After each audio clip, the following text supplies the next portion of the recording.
तुम फंसने नहीं चाहिए, है ना, तुम बी पर्सोनिफाइड के बच्चे हो, ठीक है। चलो मैं तुम्हें BLS और ACLS पढ़ाता हूँ। BLS और ACLS तुमने सुना है?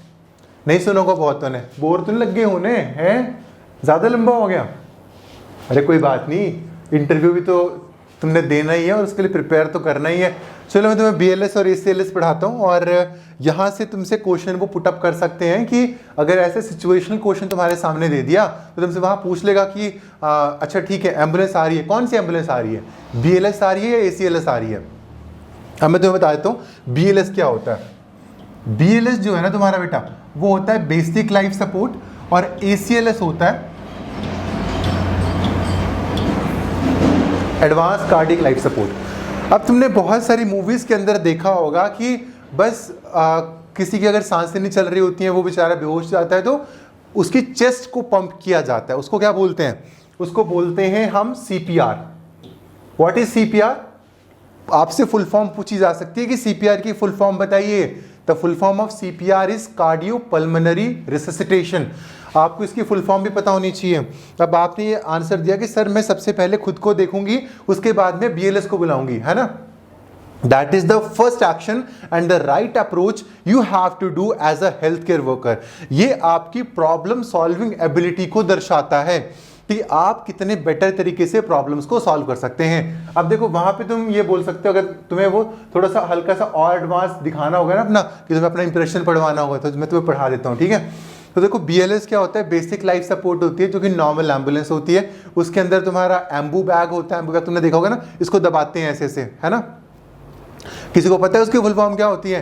आर्टिफिशियल मैनुअल ब्रीदिंग यूनिट बोलते हैं उसको, एम्बू बैग होता है वो, तुमने देखा होगा, जिसको ना दबा रहे होते हैं ऐसे ऐसे, मुंह पे मास्क लगा हुआ होता है, तो उसके अंदर वो होता है, उसके साथ में ऑक्सीजन सिलेंडर होता है। तो ऑक्सीजन सिलेंडर के तुमसे पूछ सकते हैं कि भाई ऑक्सीजन सिलेंडर का कलर क्या होता है ना, ब्लैक बॉडी वाइट शोल्डर्स।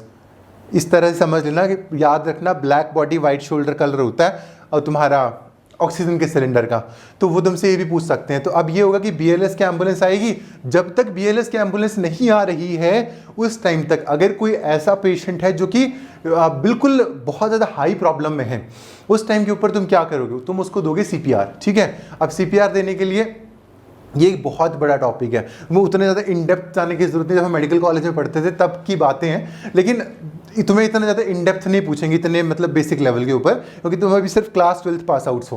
मैंने इस इंटरव्यू की बात आती है, बहुत सारे सवाल आते हैं कि सर पैट में क्या होगा, सर इंटरव्यू में क्या होगा, किस तरह से क्वेश्चंस पूछे जाएंगे और हम उनका किस तरह से जवाब देंगे, कौन कौन से डॉक्यूमेंट्स हैं जो मुझे अभी साथ में लेकर जाने हैं जिस समय मेरा जो कॉल लेटर है वो आने वाला है। तो ये सारी की सारी प्रॉब्लम्स और उनके मोस्ट रेलिवेंट सॉल्यूशंस हमने पैक कर दिए हैं आप बच्चों के लिए MNS इंटरव्यू गाइड के अंदर, जहां पर आपको कंप्लीट आंसर्स मिलेंगे उन सारे के सारे क्वेश्चंस के जो कि आज तक पूछे गए हैं in your MNS examination. Overview मिलेगा पैट एग्जामिनेशन, किस तरह के क्वेश्चंस वहां पर पूछे जाते हैं, उन सारे के सारे सवालों के आंसर आपको किस तरह से करने हैं, जो कि मैं आपको बता रहा हूं एक फ्री ऑफ कॉस्ट वेबिनार में। आपको इस किताब के साथ फ्री ऑफ कॉस्ट मिलने वाला है, जस्ट 299 रुपीज। डिस्क्रिप्शन बॉक्स में जाओ, लिंक के ऊपर क्लिक करो और अभी उस बुक को परचेज कर लो, because that's the only book that you need for MNS interview preparation. Delay मत करना, क्योंकि अभी इसका प्राइस 299 ये लॉन्च प्राइस है, इसका जो प्राइस है वो 699 के आसपास पहुंच जाएगा।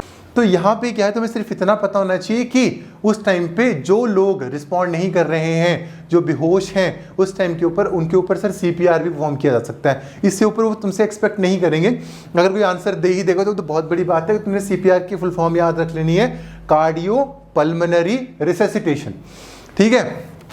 एम्बुलेंस आ जाएगी, तब तक कोई क्रिटिकल पेशेंट है तुम उसको CPR दे सकते हो। अब CPR के अंदर भी काफ़ी तरह के क्राइटेरियाज होते हैं कि आप बच्चे के अंदर किस तरह से दोगे, आप थंब से दे रहे होते हो, आप चेस्ट के ऊपर जो प्रेशर है वो कहाँ पर पुट अप कर रहे होंगे, और CPR देने की ज़रूरत क्यों है ना, क्योंकि उस टाइम के ऊपर हार्ट की जो पंपिंग होती है वो बंद हो जाती है। जब बॉडी के अंदर ऑक्सीजन ही फ्लो नहीं करेगी तो सबसे पहले क्या होगा, ब्रेन डेड हो जाएगा। हमारे वाइटल ऑर्गन्स तक क्या होगा, ऑक्सीजन पहुंचेगी नहीं, तो उसकी वजह से जब ऑक्सीजन नहीं पहुंचेगी तो पेशेंट की डेथ होना तो निश्चित है, उसके वाइटल ऑर्गन्स ही काम करना बंद कर देंगे, है ना।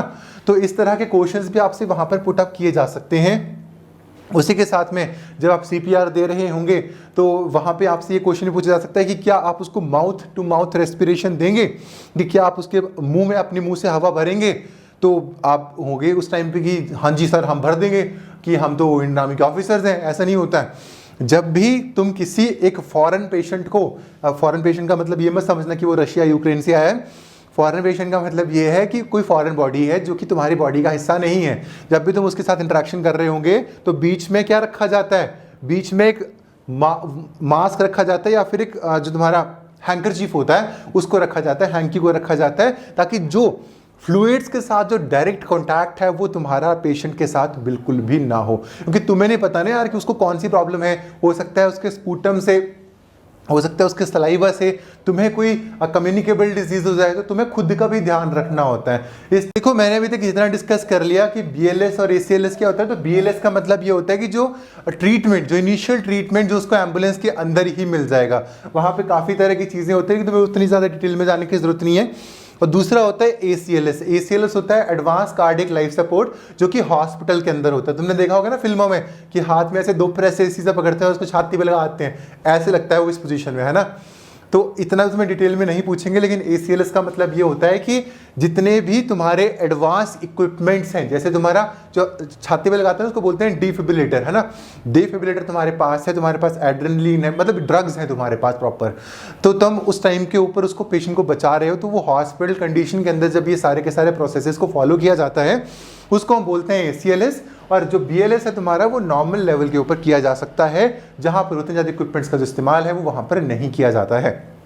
ठीक है, अब तुम्हें इतनी सारी जो चीज़ें हैं वो यहाँ पर समझ आ चुकी हैं। तो अब यहाँ